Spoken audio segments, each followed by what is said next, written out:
Oh, all right. I think we are live. It is Friday, December 27th, 2024, the second day of Kwanzaa, Kujichagulia. Of course, Kujichagulia, the second principle of Kwanzaa, means to define for ourselves, to name for ourselves, to create for ourselves, and to speak for ourselves, instead of being defined, created for, spoken for by other people. Self-determination, today's principle. I'm Greg Carr, holding it down for Brother Roland Martin, who is on a much needed break, very temporary. You'll see him back next week. And here's what's coming up tonight on Roland Martin Unfiltered, streaming live on the Black Star Network. New York's governor orders the firing of more than a dozen prison staffers over the fatal beating of an inmate. Attorney General Letitia James explains why body cam footage of the beating was released without sound. And just letting you know that we will be watching some of that footage. So a little bit of an advance warning for those of you who might want to look away. And we'll do it again when we get close to the video. Firing may be too good for these folk. The United States saw an 18.1% increase in homelessness this year. A judge says Georgia's state Senate can subpoena Fani Willis, the Fulton County District Attorney, to investigate her handling of Donald Trump's prosecution. Also, we will talk about holiday wellness. We're in that little season now between Christmas and New Year's, but of course, we're on the second day of Kwanzaa. Folks may be overdoing it, may have already overdone it. Well, we're going to bring in an expert to help guide us through these next few days. It's time to bring the funk on Roland Martin Unfiltered, streaming live on the Black Star Network. Let's go. He's got it. Whatever the miss, he's on it. Whatever it is, he's got the scoop, the fact, the find. And when it breaks, he's right on time and it's rolling. Best believe he's knowing. Putting it down from sports to news to politics. With entertainment just for kicks, he's rolling. It's the go, y'all. It's Roland Martin, yeah. Rolling with Roland now. He's funk, he's fresh, he's real, the best, you know he's Roland Martin now.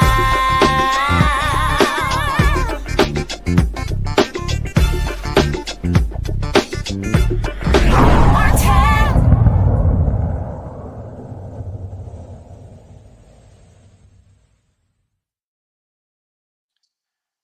Man beaten in a New York prison this month was repeatedly hit by correction officers while in handcuffs, struck in the chest by a shoe, then lifted by the neck and dropped. The body worn camera footage released on Friday by the state attorney general's office shows all of this. 43-year-old Robert Brooks was pronounced dead on December 10th, the morning after the brutal assault at the Marcy Correctional Facility in Oneida County. At least 14 workers implicated in the attack will face termination, according to New York Governor Kathy Hochul, who said she was, quote, outraged and horrified by the videos of the, quote, senseless killing, end quote. The footage made public Friday by New York Attorney General Letitia James showed correction officers repeatedly punching Brooks in the face and groin as he sat handcuffed on a medical table. Let's hear from New York Attorney General Letitia James now. Here's what she said before the release of the 4 videos. Today, my office is releasing video from the investigation into the death of Mr. Robert Brooks. Mr. Brooks had been incarcerated at Mohawk Correctional Facility and was transferred to Marcy Correctional Facility on December 9th. During the incident, he was handcuffed with his hands behind his back. He was pronounced dead at Wynn Hospital in Utica on December 10th. I do not take lightly the release of this video, especially in the middle of the holiday season. But as Attorney General, I release these videos because I have a responsibility and duty to provide the Brooks family, their loved ones, and all New Yorkers with transparency and accountability. My deepest condolences go out to Mr. Brooks's family. Under New York law, my office investigates every case in which an officer of the law including a correctional officer, may have caused the death of a civilian. On December 16th, my office announced that it had opened an investigation into Mr. Brooks's death. As in every case, the attorneys and investigators in my office are conducting an exhaustive review of the facts and the evidence. As Attorney General, you have my word that we will use every possible tool available to us to investigate this death thoroughly and swiftly. As part of the investigation, my office obtained video from body-worn cameras that 4 of the correction officers were wearing at the time of the incident. The 4 officers had their body-worn cameras powered on, but did not activate them. So their cameras were recording video in standby mode without recording sound. My team met with Mr. Brooks's family earlier this week, and they viewed the footage. These videos are shocking and disturbing, and I advise all to take appropriate care before choosing to watch them. We are releasing 8 videos today from 4 officers' body-worn cameras. 4 videos, one from each officer, that each run for the full 30 minute length of the standby mode recording, and a second version of the same 4 videos, which have been cropped to show only footage involving Mr. Brooks and the interactions between the officers and Mr. Brooks. Again, I encourage taking caution before viewing. I want to reiterate that we are investigating this case thoroughly and using every tool at our disposal to ensure that there is transparency and accountability for the events that preceded Mr. Brooks's death.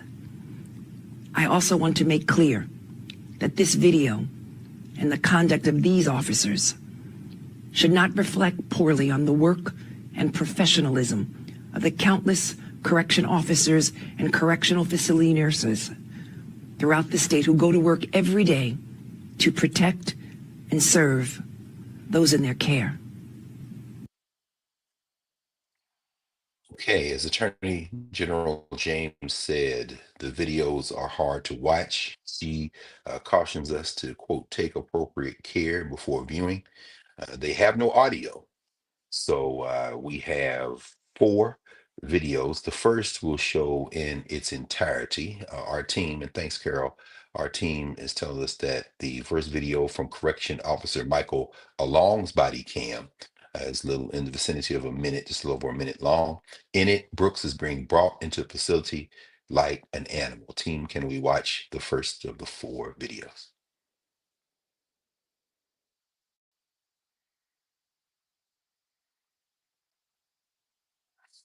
Go ahead.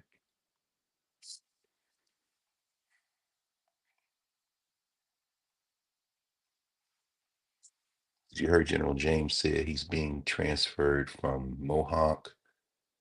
This is the United facility. It's like just another day at the office for these folks. Nobody's expressing any shock from all these puffed up guys with American flags on their shoulders, milling about.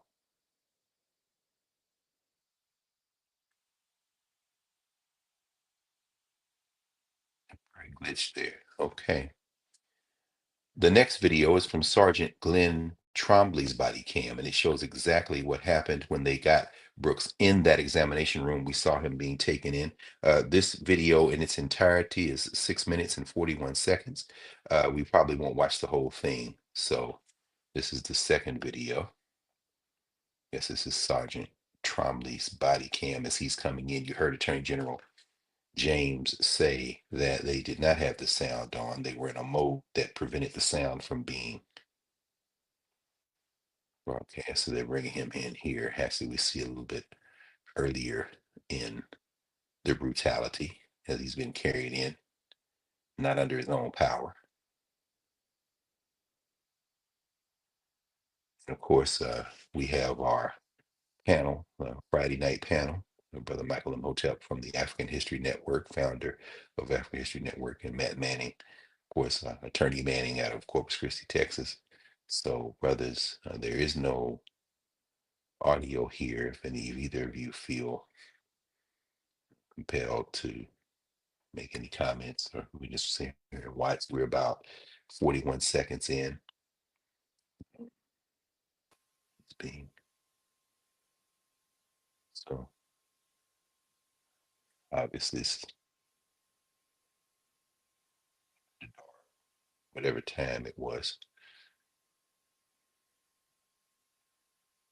So it looks like Sergeant Trombley is bringing up the rear there. Yeah, it is his. It's a redacted video. Okay, now we're coming in. This is where we stopped with the first video.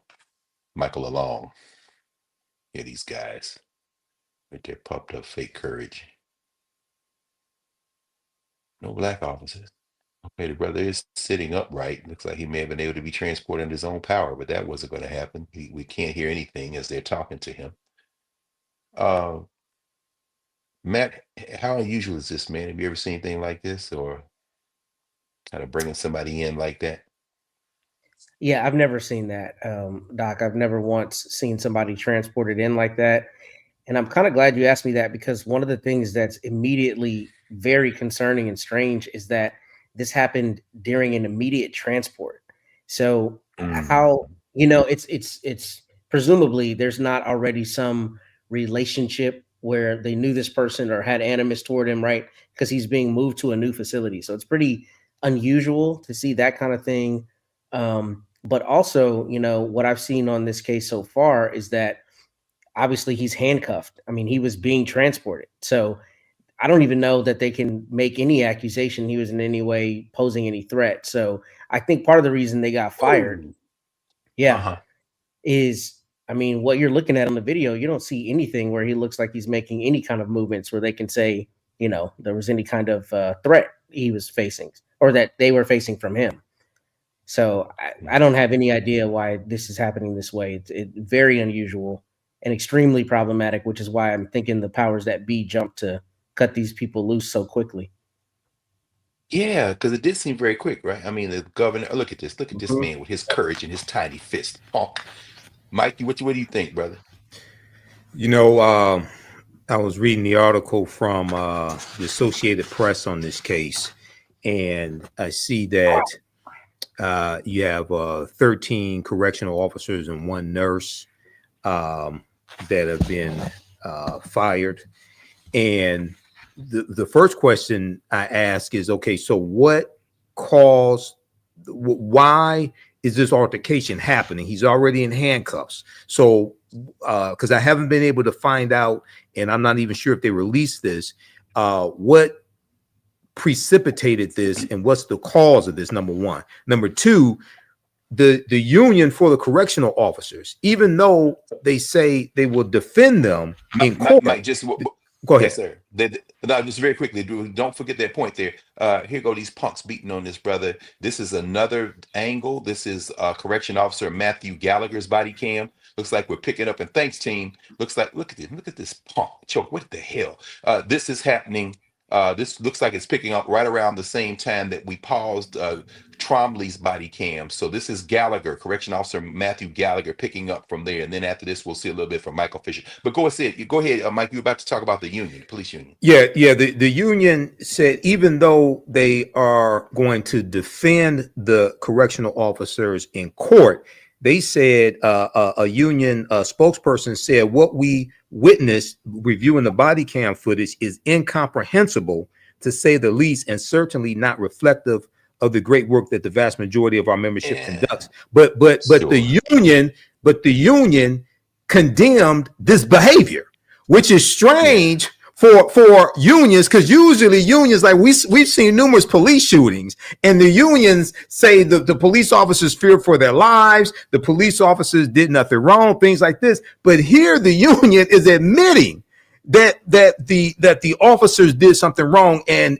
the actions of the correctional officers is incomprehensible. So but it seems pretty banal to me. I mean, Mike, it sounds like what you said, Matt. They cutting them loose, or trying to, at least, to perhaps, and with all due respect to General James, who's doing an incredible job. She is part of law enforcement. And look at this punk. Looks like perhaps that, I don't know if that was the nurse, the man that came in and what appeared to be some kind of medical, and there he is again.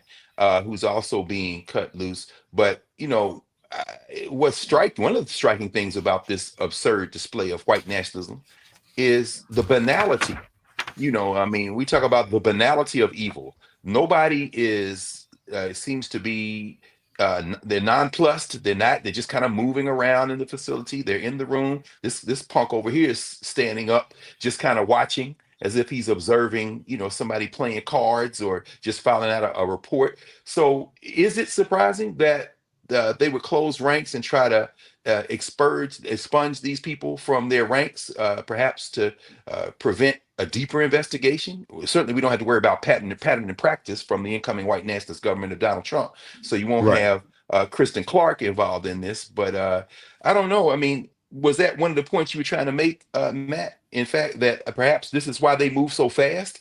I mean, is this an outlying incident? We have no way of knowing, but I don't think any of the three of us are surprised at what we'll Well, learn. let me be exceedingly clear, Doc. This is not an outlying incident. This happens every day. I've had cases just like this, right? What is an outlying incident is having it recorded as clearly as you're seeing on a body cam. So this happens to inmates everywhere across the United States. But what is an aberration here is that they've moved so quickly to, terminate their employment, because to Michael's point, the unions closed the phalanx ranks just kind of as a matter of course. So for them to say, hey, we think this is a bridge too far, that's a little bit unusual. But what I still don't understand is anything that makes any sense behind any use of force against this brother, because as you probably know, you have a 14th Amendment right to refuse medical care. So let's just go with the idea that, like, let's say this brother was being, intaked and they said, hey, you got to go to the infirmary. And he said, I don't want treatment. I mean, prisons have certain rules, but constitutionally, they can't even force him to take medical treatment. So I'm interested in seeing what the story is going to be about why they felt force in any way was justified, because he clearly wasn't posing any threat. And that's why I think somebody over there in risk management said, cut them loose as soon as possible, because this is going to be nothing but damage control, because this brother died, right? So there's going to be, Right. Yes, there's going to be people on the chopping block. And I think that's the reason behind it, but not a moral reason. It's not because they care. It's because they're concerned about the backlash that they knew was coming. Yeah, and thank you for affirming what I think we all kind of know one with another, but you have the firsthand experience there on the front line that this happens every day. And Mike, I'm gonna ask you in a minute to put this in some historical context, what we're seeing as well, if you don't mind. But I want to ask you just one follow-up question very quickly, Matt. And that's in relation to how much of the explanations, how much of an investigation into the circumstances and what have, how much do you think we will ultimately find out? And are they trying to head some of that off by letting these guys go quickly? I guess there'd probably be a civil lawsuit though, huh? Oh, there will definitely be a civil lawsuit. And the good thing is this is in the Second Circuit, which, is not the Fifth Circuit where I practice, right? It's among the circuits where plaintiffs actually have a chance. But I think this is more a political thing. I think the governor and the powers that be want to get in front of the bad press. But I think there will be a DOJ prosecution on this, because this is so clear. I mean, you got a nurse sitting there kicking him in the stomach and in the groin area, and this man's restrained. I mean, just as per se excessive force. And I think you'll see some heads roll on that. But the problem is this is a pervasive issue. This kind of thing happens every day in prisons. And we need to change the system so that people who don't have it caught on body cam have a chance to vindicate their rights as well. Thank you, Matt. Mike, you put this in some context with us, if you don't mind, brother. And in even thinking about it, as Matt said, you can see the Department of Justice jumping in very quickly. However, with this new white nationalist government that's coming in, what's your sense of how quickly they may or may not act at the federal level? And as you're talking about this in context.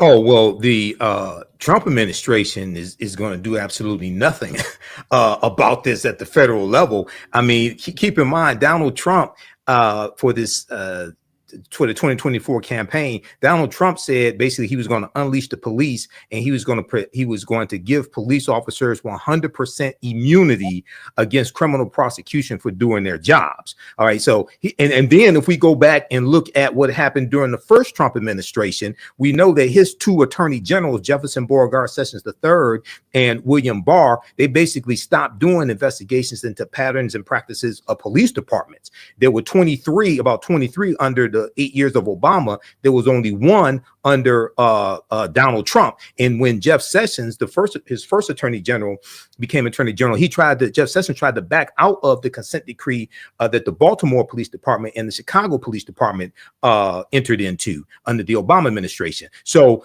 the first Trump administration had basically a hands-off approach to policing. This one will do the same thing. And remember, Donald Trump in 2024, he said there needs to be one really bad, I think he said bad hour or bad day where the police just go crazy and go crazy on all the criminals. Okay. Now, I don't think he's going to talk about the criminals that surround Donald Trump. I don't think he's going to talk about those criminals. Okay. I don't think he's talking about the grifters. Right. But this is what you see. So Donald Trump encourages this. This is the same guy in when he was president before. He said, if you have somebody and you putting them in the car, in the police car, don't say, watch your head, things like that. So he doesn't care. And lastly, remember, this is the guy that brought back the federal death penalty the last 6 months he was in office and had 13 people executed, including 5 African Americans, when there had only been 3 people executed at the federal level over the previous 60 years. So these are things that Donald Trump likes. Well, I tell you what, actually, it was a week ago today, wasn't it, brothers, that the white nationalist governor of Missouri, Mike Parson, was able to help his friend Eric Divanakari get out of prison after his rampages. He had been in prison, so this is on the week anniversary. We get this video. So I think you may be right, Matt. We're gonna come back in a minute. We're gonna take a break for a moment, and I think folks will have a chance to kind of process some of what we saw. Thanks again, Carol. That last video, that last piece was the third of the videos we saw of the 3. That was Michael Fisher's body cam. So this is Roland Martin Unfiltered here on the Black Star Network, where we will be right back.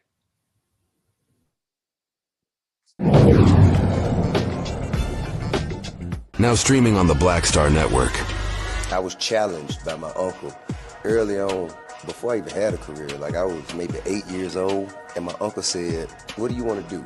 And I told him I wanted to be a rapper. And he said, okay, well, I don't know anything about the music business, so what you should do is learn everything there is to know about the music business, and I'll make sure that you have the resources to push you through. And so I went and bought books, All You Need to Know About the Music Business, hit me in. I just went and bought a bunch of books, just started reading as a 10-year-old, just reading. And so I learned, all things licensing, mechanical rights. I learned about publishing, learned about how composition is broke up into 2 pieces, the writer's portion and the producer's portion. But by the time I actually learned, I came back and I was ready to okay, I got it. He would go into prison. So I had all this information. All this knowledge. All this knowledge. You like, well, what I'm going to do with it now?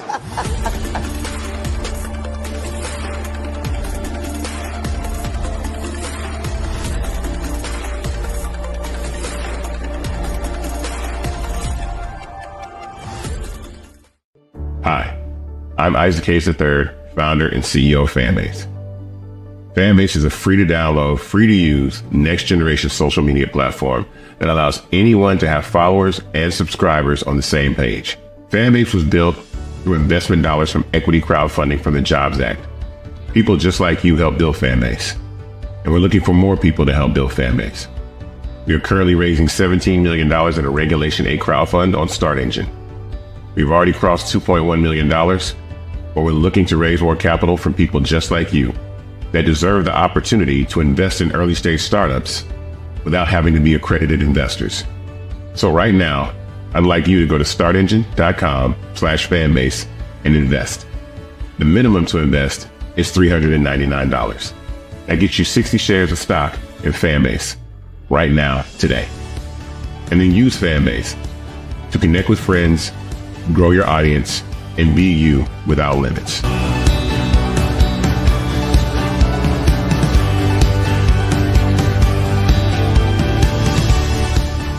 Hey, this is Motown recording artist Kim. You are watching Roland Martin Unfiltered.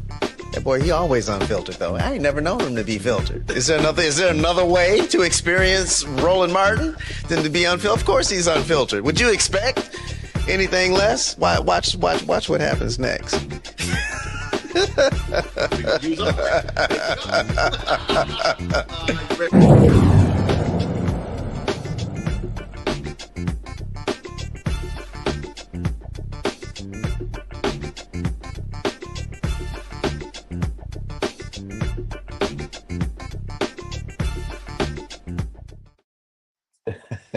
That cracks me up every time I see it. Kim is right. Is there any other way to experience Roland Martin other than unfiltered? Roland's taking a much needed break. I'm sure wherever he is out there in the world getting a little bit of rest, there is no filter there as well.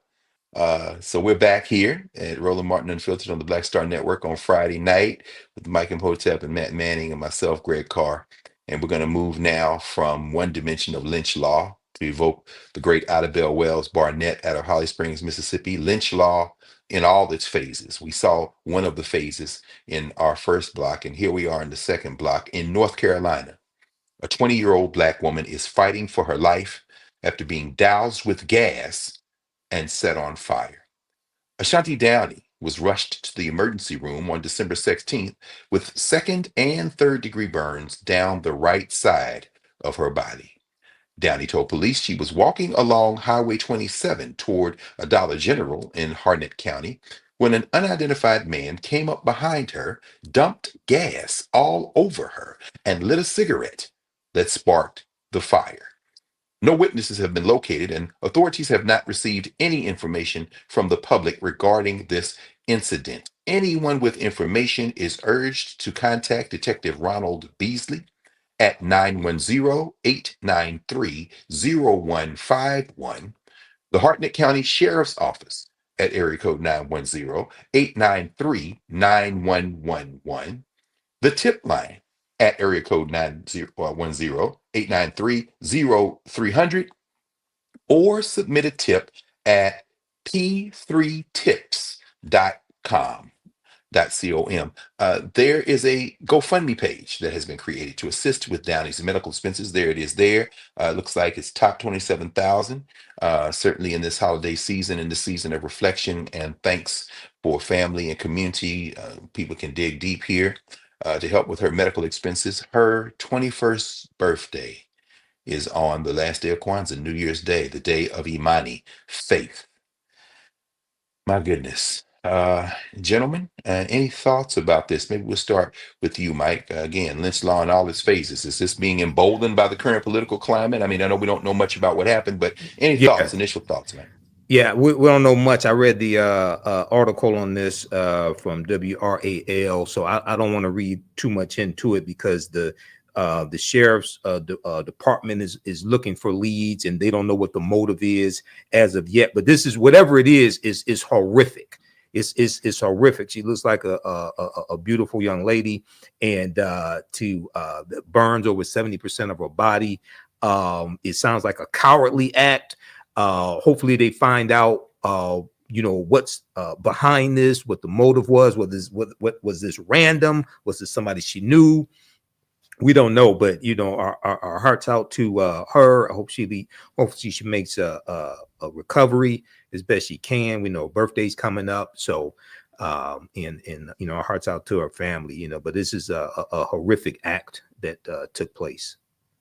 It is, brother. Matt, man, I know you've seen just about everything we can imagine in your practice and in your walk through life and working. Somebody just come up, douse gas on somebody, man. This kind of act of brutality. What do you think, looking at this and listening to this story? I'm just mystified, to use the language that the sheriff's office had in a press release. And I'll say first, I was actually bothered by that. I feel like law enforcement should always keep it close to the vest when they're investigating something like this that's just so uncommon and so horrendous, right? They need to say we're actively investigating, but it made it sound like they were throwing their hands up. And I don't think that's the right way to approach it. I will say that this is not the kind of thing that happens, randomly most of the time. But it sounds like what she told investigators here is that it was a man who randomly came up. So hopefully there is footage at the Dollar General or nearby locations, because usually what you find in this circumstance is they're going to be able to find that he bought gasoline in a receptacle at a nearby gas station, right? Or maybe somewhere close in the vicinity, and hopefully through the investigation, they can really figure out, kind of piece together where he was before and what happened, because presumably if she's walking along, unless she was picked up by somebody, there should be camera footage of vehicles passing nearby. So hopefully they do a thorough investigation and find it. But more importantly, I'm hoping that the DA's office makes this one of those cases where they don't offer any deals. They swing for the fences and put this person in prison for as long as North Carolina law allows, because this is just horrendous. And having had cases where people are burned by gasoline, this is among, one of the most painful you can incur injury. So I feel for her and her family. But hopefully in the state of North Carolina, they also have victims compensation. Like in Texas, we have it where you can receive money from the state for certain offenses. So hopefully her family will be able to receive some of that in the interim to help with her medical expenses. Yeah, we hope so. We absolutely hope so, Mike. I mean, in fact, there was news earlier today out of New York. I mean, we all saw the story out of Brooklyn. Brooklyn's DA, Eric Gonzalez, made a brief statement today after Sebastian Zapata Khalil, who was accused of setting fire to the lady on the subway last Sunday in New York, who actually died of her injuries. He was indicted on charges of murder in the first and second degree. So she was set fire on the subway last Monday. So Ashanti Downey has been harmed. Obviously, it's a horrendous act. She still has her life. We want to surround her in prayer and support her in any way we can. And as the old song, I think, was Sister Winona Carter, gospel singer, strange things happening every day. And this is it's a terrible thing, particularly in the holiday season. So, brothers, we'll be right back, everybody. Roland Martin Unfiltered will be right back after the break. And you are watching the Black Star Network.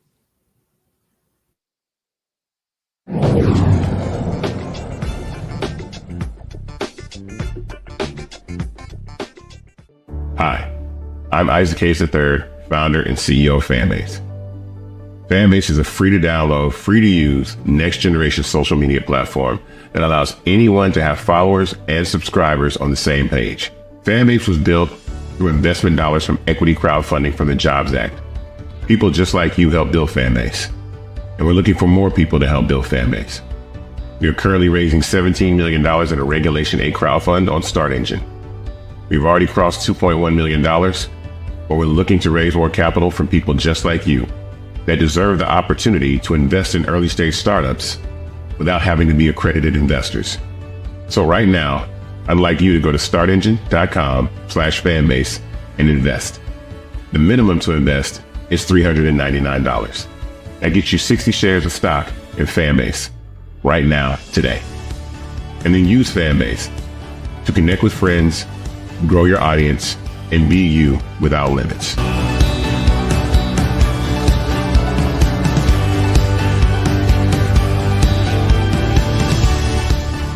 Now streaming on the Black Star Network. I was challenged by my uncle early on, before I even had a career. Like, I was maybe 8 years old, and my uncle said, "What do you want to do?" And I told him I wanted to be a rapper. And he said, "Okay, well, I don't know anything about the music business, so what you should do is learn everything there is to know about the music business, and I'll make sure that you have the resources to push you through." And so I went and bought books, All You Need to Know About the Music Business, Hit Me In. I just went and bought a bunch of books and just started reading as a 10-year-old, just reading. And so I learned, all things licensing, mechanical rights. I learned about publishing, learned about how composition is broke up into two pieces, the writer's portion and the producer's portion. But by the time I actually learned, I came back and I was ready to okay, I got it. He was going to prison. So I had all this information. All this knowledge. All this knowledge. You like, well, what I'm going to do with it now?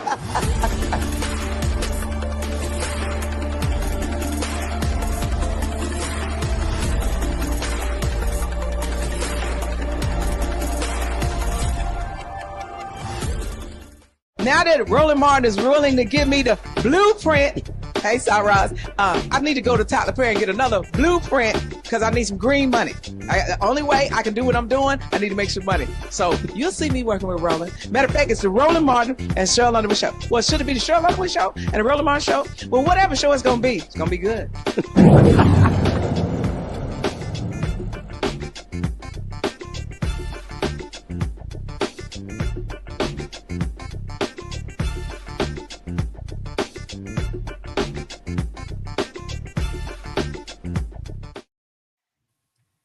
All right. Yeah, shout out to the sorors of Zeta Phi Beta and their former leader, Cheryl Underwood. It's always good to see a big smile and get good energy here at the end of the new year as we move into the next cycle. And here we are in the joyous Kwanzaa season. Let's go. Let's turn our eyes and our attention to the state of Mississippi. Mississippi Valley State University. Shout out to the Delta Devils, of course, home of Jerry Rice and so many others coming out of Mississippi Valley. Mississippi Valley State University's marching band got invited to perform, let's hold on to our seats, at the upcoming presidential inauguration. The band, the Mean Green Marching Machine, will perform apparently at the 60th presidential inauguration parade in Washington, D.C. on January 20th. And of course, the Delta Devil Band has played on several stages, big stages over the years, including NBA games, the Rose Bowl parade, the New Orleans Mardi Gras parades. They don't play down there in Louisiana, and the National Show Band Battle of the Bands. You know, it's become a big thing, particularly in recent years. The band is apparently soliciting, in fact, I did see that, the band is soliciting donations to make this opportunity possible for students. But is this a good thing? Let's talk about this, brothers. Matt, good thing, bad thing? Any thoughts about the Mean Green Marching Machine being invited to come up to DC and march in the Trump inauguration parade? It's a bittersweet thing because, of course, what college kid doesn't want the opportunity to perform for the president? The problem is it's going to be this president. That's the bad part about it. But it sounds like it's a great opportunity for them, for the school. And I hope despite the person in the White House, they're able to really revel in the honor of being, asked to perform in an inaugural parade. But again, I wouldn't want to do it for this guy. So that's the bittersweet part of it. Absolutely, absolutely. Mike, what you think, brother? It'd be like performing at a Klan rally. That's not, I mean, honor. I mean, okay, yeah, if it was just to be invited to perform for a president in the inauguration, but this is an anti-black president who's gone on record referring to nations like Haiti as S-hole countries, who spread lies about Haitian migrants eating cats and dogs in Springfield, Ohio, who says he's going to unleash the police, who brought back the federal death penalty the last 6 months he was in office and executed 13 people, including 5 black people. I mean, it'd be like performing at a Klan rally. I mean, I guess you could tell your children about it, but why would you do it? I mean, no. 2020, 2025. I mean, all opportunities are not good opportunities. I'm sorry. All money, not good money, huh, Mike? No. I tell you what, though, it's interesting. As y'all were talking, I was thinking about it. And you're right. I mean, they're raising money. It is an opportunity, as you say, Matt, to do something. But as you say, Mike, of course, the question is, why were they invited? Yeah. Why Mississippi? Are you trying to make a point? We all remember Ronald Reagan launching his damn presidential campaign from Philadelphia, Mississippi. Philadelphia, Mississippi. These underlying tones. But what do y'all think about this? And then just think about it as we were talking. They're coming up for the parade. So obviously that involves travel and logistics and lodging. What if, I remember when the Warriors, Golden State Warriors came up and they won the championship. And the good brother David West, who was on the team at the time, they had to go to the White House, of course, and that was, fraught with all kind of tensions at the time. But David West came up and stayed a little over and came by Howard because he's a big supporter of Yosef Ben Yakin, and he's a big, African-centered guy. He came on Howard's campus and came to my class and sat, and I said, well, is that David West? What you doing here, man? Hey, man, we had to come up here, but I wanted to come over here and spend some time. And so he ended up talking with the class. It's a beautiful thing, but I'm saying that as a prelude to this. I want to ask y'all about this. What if the Symphony of Soul, which is the marching band at the great Bowie State University, the magnificent marching machine of the great Morgan State University, the national treasure as they are called, the Showtime marching band at Howard, and the Thundering Hawks at the University of Maryland Eastern Shore? I'm just thinking about the closest bands in the area. What if they got together and maybe welcomed the Mean Green Marching Machine either the day before, or maybe they stay overnight and maybe do something together to kind of wash that taste out of their mouth. I don't know if that would be, I don't know. I mean, yeah, could this be nuanced, or could it be surrounded in a way to kind of say, okay, this is an opportunity, but maybe they do it at the National Museum of African American History and Culture. I don't know, But anyway, what y'all think? Well, the day of the inauguration is the same day as the celebration of Dr. King Day. And there's going to be a big celebration in Washington, D.C. as well. So maybe the I don't know, but the organizers of the Dr. King Day celebrations need to reach out to them and have them come perform, because it's like, look, what are you celebrating? Okay, yeah, you go perform, but why? What are you celebrating? Have you read Project 2025? Have you read Trump's policies? They're anti-DEI, anti-diversity, equity, and inclusion. They want to close the Department of Education. What in the hell? Why? Go talk to Chrisette Michele, okay? Chrisette Michele damn near lost her career when she performed at the inauguration in 2017. Her managers told her, don't do it.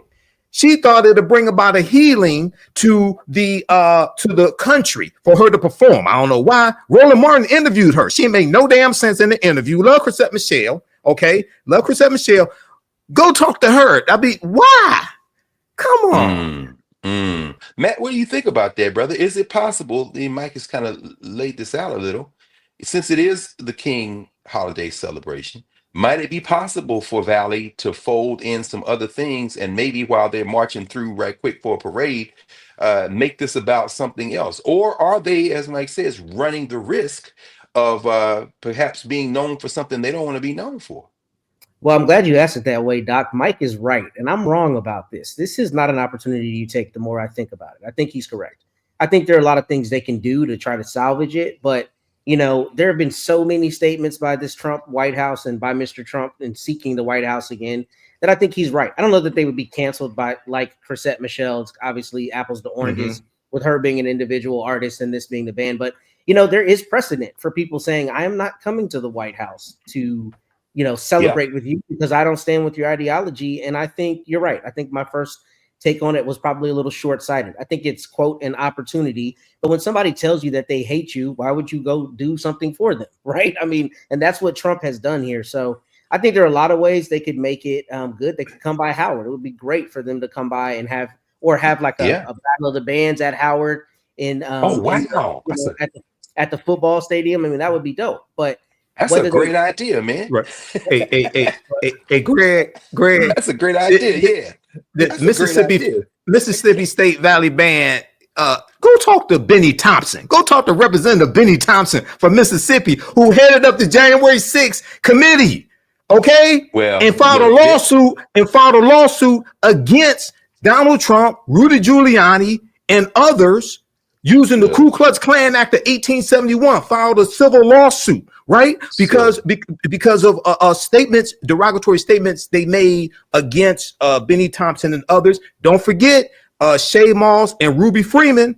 Okay, how he put their lives in jeopardy with the lies they told. No, y'all need to rethink this. Well, and on top of that, you're being used as a pawn because what everybody knows is what you said, right? So I think that's really what Michael put into focus for me, and I was a little short-sighted in my first answer because you've already told us you hate us. So the whole reason for you to call us is to say, I don't really hate them Negroes to say it the way I said I did the previous 200 times.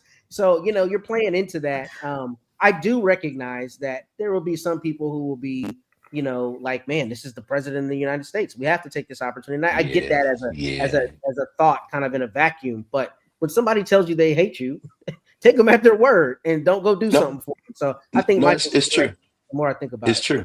It's true. And Congressman Thompson, of course, he should be in those blanket pardons that Joe Biden should be giving out because otherwise they're going to be trying to put Benny Thompson in jail. Right. And he said he'll accept one. He said he'll accept one. Yeah. Oh, no. Of course. I mean, Thompson is the marquee guy. It is Thompson versus. I mean, I think that's real. And that might even be part of the troll. I mean, y'all are bringing up some hella points on a Friday night, man. I think I love that idea, Matt. I mean, Green Stadium is right down the street, right up Georgia Avenue. If they did a battle of the bands with those four bands, Bowie and Morgan and Maryland Eastern Shore and Valley, I think it would send a hell of a message. And it's interesting because this might be the opening salvo of the conflict, of the real battle with the Trump administration. And it wouldn't it be ironic that a little band out of the Mississippi Delta Valley, which has been known up to now for most people for Jerry Rice, might be known for either leading the resistance or bowing down. And God knows, I hope it's the former. So I share that feeling, man and Mike. So we'll be back in a moment here on the second day of Kwanzaa. Kujichagulia, self-determination. All right, Valley, Kujichagulia, self-determination. we'll be back in a moment here on the Black Star Network with Roland Martin Unfiltered. Back in a moment.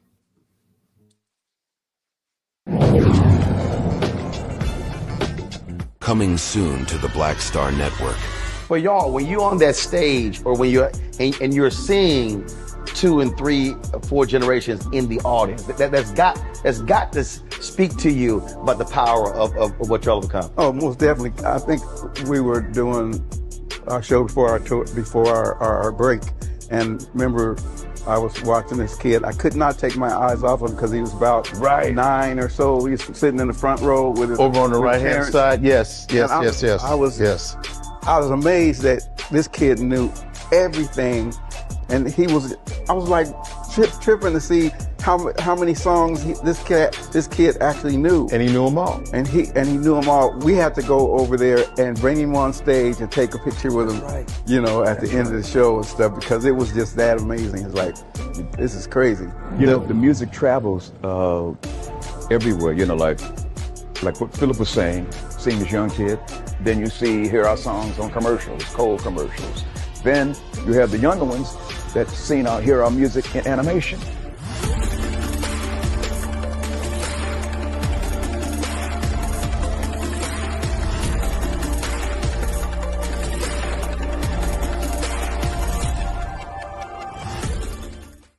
Hi, I'm Isaac Hayes III, founder and CEO of Fanbase. Fanbase is a free-to-download, free-to-use, next-generation social media platform that allows anyone to have followers and subscribers on the same page. Fanbase was built through investment dollars from equity crowdfunding from the Jobs Act. People just like you help build Fanbase, and we're looking for more people to help build Fanbase. We are currently raising $17 million in a Regulation A crowdfund on Start Engine. We've already crossed $2.1 million, but we're looking to raise more capital from people just like you that deserve the opportunity to invest in early stage startups without having to be accredited investors. So right now, I'd like you to go to startengine.com/fanbase and invest. The minimum to invest is $399. That gets you 60 shares of stock in Fanbase right now, today. And then use Fanbase to connect with friends, grow your audience, and be you without limits.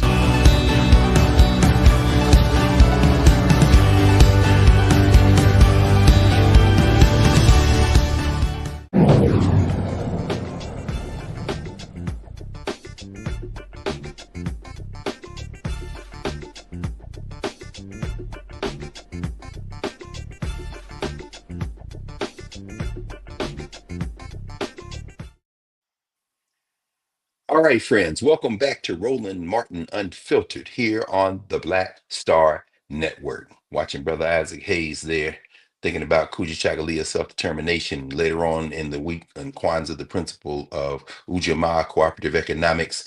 It just feels like it's getting blacker at the end of 2024, preparing for 2025. Good advice, brothers, on Mississippi Valley State University. Looks like the folks who are watching kind of agree. Perhaps they should either miss the bus or just simply say we're not going to come. So let's turn our attention to the cold civil war that seems to be heating up in MAGA land. Have your popcorn and tea ready, Representative Crockett? A MAGA world argument erupted on social media regarding race, immigration, and billionaires versus the working class. Shocked.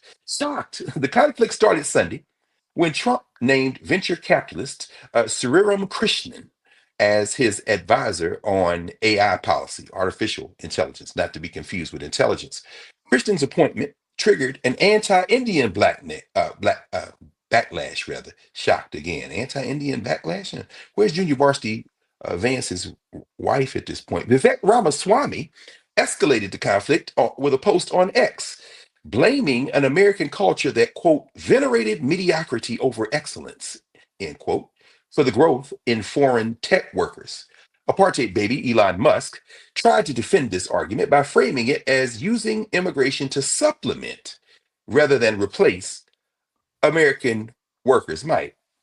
Brother, what the hell is going on? They can't look. And somebody, my man Lamont King on Sirius XM this morning. We were on this morning on Yeah. a morning show, and Mike said, "Man, they talking smack in the layup line. They ain't even got to the game yet. They talking smack, you know." But Mike, what do you make of this, man? Is this a cold civil war heating up in MAGA land? I mean, or what?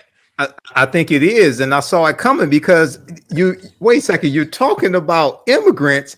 Elon Musk is from South Africa. Elon Musk is an immigrant. Elon Musk bought Donald Trump for $277 million. Elon Musk donated $277 million and bought ads and all this stuff, invested $277 million in Donald Trump. He couldn't run for president. He's now a shadow president. You got some Democrats referring to him as President Musk. And then you have Vivek Ramaswamy, who was one of the most spineless people I've ever seen, kissing up to Donald Trump. But what this is all dealing with the H-1B visa program and how it allows immigrants who have highly technical skills to immigrate to the U.S. Well, Elon Musk and Vivek Ramaswamy, they're in the tech industry. They know they need those type of immigrants. And they know that in the U.S., they don't have a heavy emphasis on math and science. They're not dominating in the tech industries like that. And they know they need those immigrants. This is at odds with the non-college educated, white working class people that somehow thought Donald Trump was going to be their white savior, okay, and save the economy and bring down inflation, things like that. And this is coming to a head. Now, there's a song from 2000 by DJ Godfather that comes to mind, "Let Them Hoes Fight." I'm against calling women hoes, but let these hoes fight. No, step back, because this shit about to blow up. My goodness. And of course, MAGA is finding out these hoes ain't loyal. But Matt, what do you think? Anyway, and of course, we're not talking about women, we're talking about paid hired guns in this case. Yes. And these two hired guns ain't loyal to you hillbillies in the hillbilly horde. Matt, what's your thoughts on this, man? Well, first off, I like how you came off the alley-oop, Doc. I like these hoes ain't loyal. Oh, no, brother. In any event, you know, it's funny, man, because you can't be a patrician and a populist at the same time. And I was always thinking how this was going to work. I mean, you got billionaires. You have people who are the uppermost echelon, right? Convincing poor white people in rural Alabama and Mississippi to vote against their own interests. Right. This was inherent. Like, this was always going to happen. And I don't understand how anybody ever thought it would be sustainable to have people like Musk and Ramaswamy, who are upper crust, essentially trying to foment, you know, rebellion among the lower strata, if you will, and how it was not seen that it was going to come to a head that this exact thing happened. The conservative activists who were pushing back on that were saying, no, you need to be closing the borders and you need to be, you know, pushing back against immigration, despite the fact that the overwhelming people who come over on these visas have extraordinary educations. So this socioeconomic stratification has always existed, and it's never made any sense to me. And this is a perfect example of how it's not sustainable. So I don't know what going to do, but like I said last week on the show, I mean, Trump tries to give the illusion of being strong and powerful, and he's very clearly giving his government away to the highest bidder, Elon Musk, and it's just inherent that this is not going to be sustainable. They're going to eat themselves alive from the inside. Absolutely. He's already been rented out, brother. And like you said last week, I mean, it's not sustainable. Thanks for the lesson in political economy. Right. You can't be part of those two classes at the same time. We've seen that. Capitalism certainly has shown us that. But as of January 20th, to perhaps close out with another line from hip hop, there will be some hoes in this house. So you are watching Roland Martin on Black. You're watching Roland Martin here on the Black Star Network. I didn't know y'all had this kind of turn up imagery on Friday nights, man. Roland Martin Unfiltered on the Black Star Network. We're doing our best, Roland, to be unfiltered. We'll be right back. We'll be right back. What's up, y'all? Look, Fanbase is more than a platform. It's a movement to empower creators, offering a unique opportunity for everyday people to invest in Black-owned tech infrastructure, and help shape the future of social media. Investing in technology is essential for creating long-term wealth and influence in the digital age. The Black community must not only consume tech, we must own it. Discover how equity crowdfunding can serve as a powerful tool for funding Black businesses, allowing entrepreneurs to raise capital directly through their community through the Jobs Act.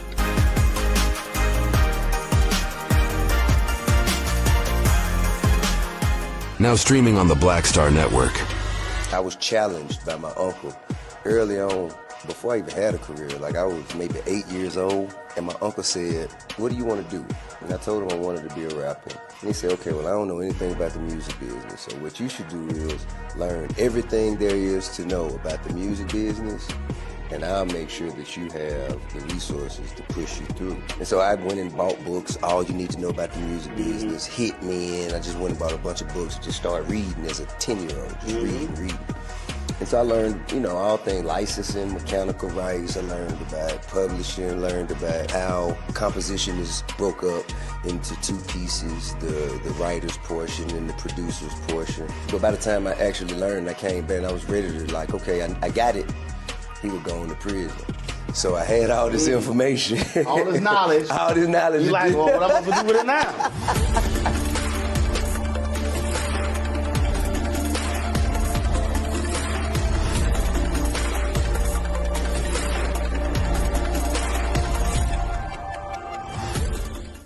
This is Tamala Mann. And this is David Mann. And you're watching Roland Martin Unfiltered.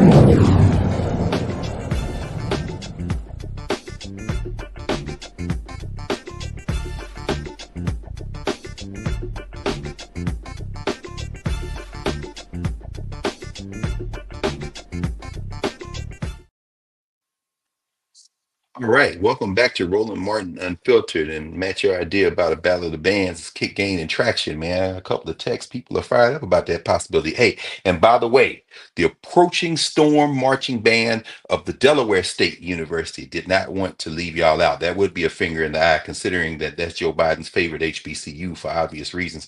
And shout out to Deshaun Jackson, apparently the new football coach at Delaware State. These Negroes trying to have a rebellion over these HBCUs, man, bringing these cats in. Let's turn our attention here in the winter months here in the United States to the most vulnerable, many of the most vulnerable in our population here in this country. The United States saw an 18.1% increase in homelessness this year.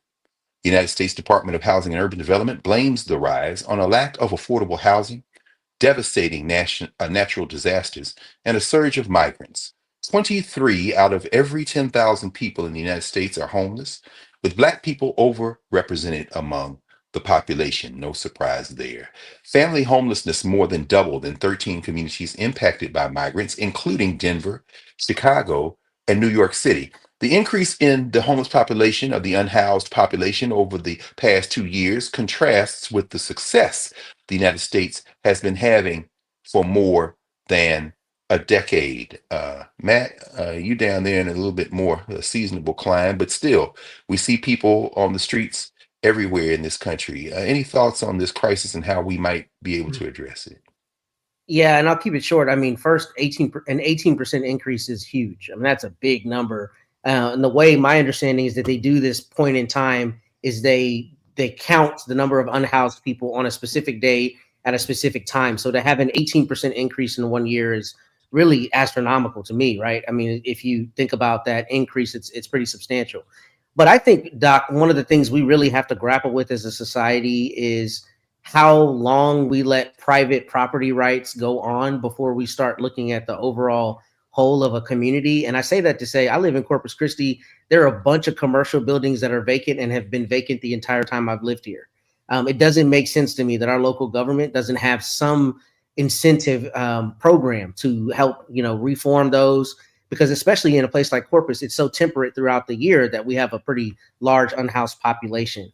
And I think we just have to figure out a way to be focused on the humanity of this rather than the private capitalist interest on this, particularly when we have a Supreme Court that we know has recently said it is not an Eighth Amendment violation to have a camping ban for a city to say you can't camp out in public. So obviously in the courts, we're not protecting unhoused people, and we have to find a better way to do it because this is abhorrent. Housing is a thing that should not be commodified to the point that we don't find a way that everyone has secure housing. It's like healthcare. This is things that we need as people, and we can't allow our governments to not do more to, curb this tide. Absolutely, brother. Mike, what you think? Yeah, this is really a tragedy, and this goes to a number of different things that came up during this previous election, largely brought up by the Harris campaign, because Donald Trump really had no policies to address homelessness or really focus in on the high cost of rent or the lack of housing stock, things of this nature. But we know back in, I think it was June, or July, I'm looking at this piece from USA Today, Biden to call for 5% cap on annual rent increases, a critical issue for voters. We know also that I think it was the Justice Department was cracking down on what they've stated was like collusion when it came to setting rental prices and the algorithms with the software programs that were being used by various corporations that own the rental properties. So you see this type of initiative coming from the Biden-Harris administration. You see Vice President Kamala Harris talking about the lack of housing stock and proposing policies to build 3 million new homes in the first 4 years to bring down the cost of housing. Then you look at a grifter like Donald Trump, who is not doesn't have policies to address the homeless crisis here in this country.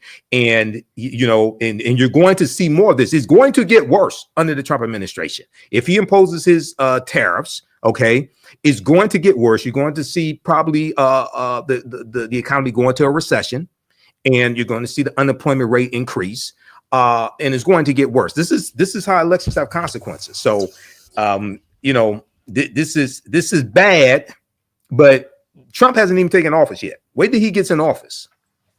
Yeah, absolutely. And as our brother Adam Sarir, who is a New Yorker, wrote in his book, sometimes for them, the cruelty is the point. So they're not trying to solve a problem. They're looking for somebody to blame. So we're going to take a quick break and come back here at Roland Martin Unfiltered on the Black Star Network. We will be back in a moment. Second day of Kwanzaa, Kujichagulia, self-determination. Back in a moment.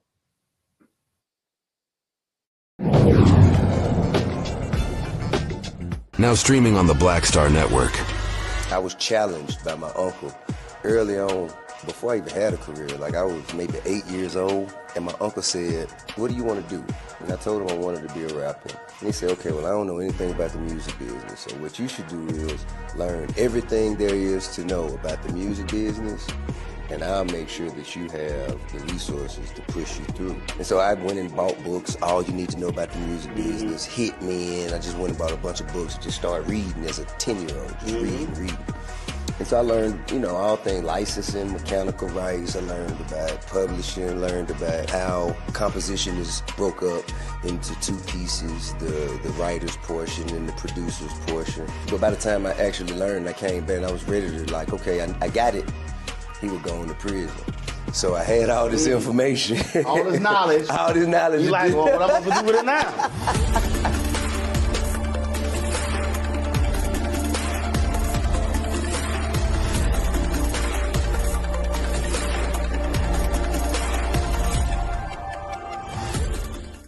What's up, y'all? Look, Fanbase is more than a platform. It's a movement to empower creators, offering a unique opportunity for everyday people to invest in Black-owned tech, infrastructure, and help shape the future of social media. Investing in technology is essential for creating long-term wealth and influence in the digital age. The Black community must not only consume tech, we must own it. Discover how equity crowdfunding can serve as a powerful tool for funding Black businesses, allowing entrepreneurs to raise capital directly through their community through the Jobs Act.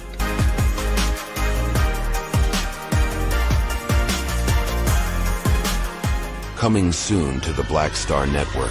But y'all, when you're on that stage, or when you're and you're seeing 2 and 3, 4 generations in the audience, that's got to speak to you about the power of what y'all have become. Oh, most definitely. I think we were doing our show before our break, and remember, I was watching this kid. I could not take my eyes off him because he was about 9 or so. He was sitting in the front row with his, over on the with right hand Terrence. side. Yes, yes, And yes.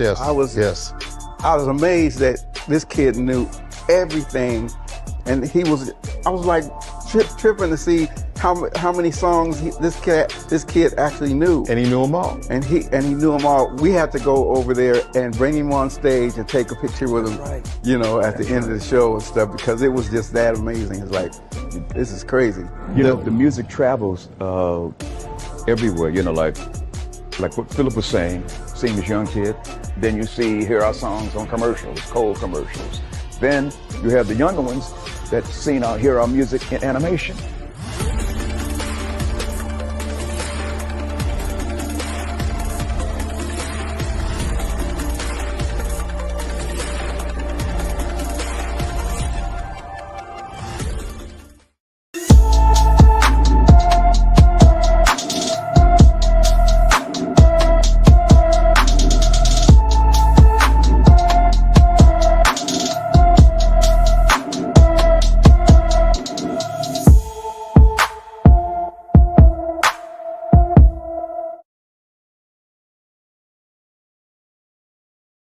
Has been missing from her Altadena, California home since August 24th, 2024.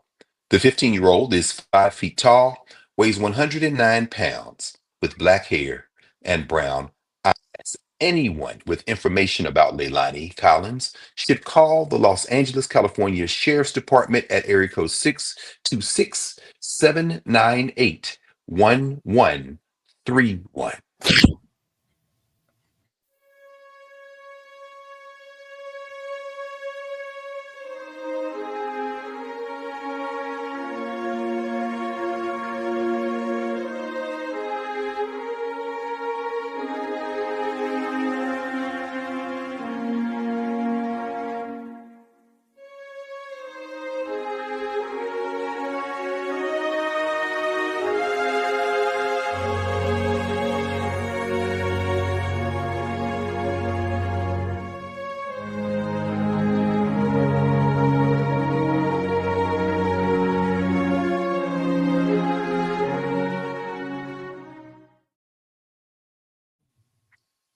More breaking news. Another ancestor, a New Orleans born, Chicago raised Greg Gumbel, the renowned CBS sports anchor and commentator, has made transition at the age of 78. His family confirmed the news in the following statement, quote, "It is with profound sadness that we share the passing of our beloved husband and father, Greg Gumbel. He passed away peacefully, surrounded by much love after a courageous battle with cancer. Greg approached his illness like one would expect he would, with stoicism, grace, and positivity. He leaves behind a legacy of love, inspiration, and dedication to over 50 extraordinary years in the sports broadcast industry, and his iconic voice will never be forgotten. Greg's memory will forever be treasured by his friends, his family, his dearest friends, his colleagues, and all who loved him," end quote. Marcy and Michelle Gumbel. Gumbel served as a play-by-play announcer and studio host for CBS Sports and spent years on air for NBC Sports. He won legions of fans with his work, hosting coverage ranging from the NFL Today to several Super Bowls and Olympic Games. Greg Gumbel, an ancestor at 78. A judge has ruled that the Georgia State Senate can subpoena District Attorney, Fulton County District Attorney Fani Willis to investigate whether she engaged in misconduct during her prosecution of President-elect Donald Trump. However, Willis has been given the chance to contest whether lawmakers' demands are overly broad. The order filed Monday by Fulton County Superior Court Judge Shakura Ingram says Willis has until January 13th to submit arguments over whether the subpoenas seek legally shielded or confidential information. Ingram wrote that she would issue a final order later, saying what Willis had to respond to. A state appeals court earlier this month removed Willis from the Georgia election interference case after Donald Trump and others citing a quote appearance of impropriety. Yeah, you would be experts on impropriety appearances, wouldn't you? Maybe get Matt Gaetz to weigh in as well. That might not typically warrant such a removal.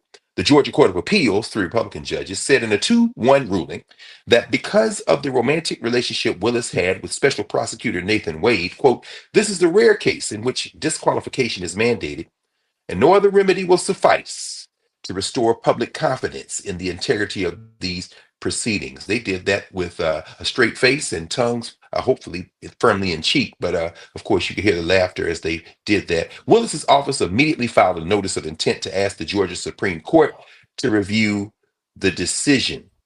Finally, in this block, and we'll just read this and then ask you brothers to respond to any of the stories that we've just laid out. Federal authorities have charged a Missouri man for making racist threats of physical harm against employees of the National Association for the Advancement of Colored People in late 2023. 62-year-old Daryl Jaspering of Warrenton was indicted with 1 count of transmitting threatening communications and 1 count of interference with federally protected activities.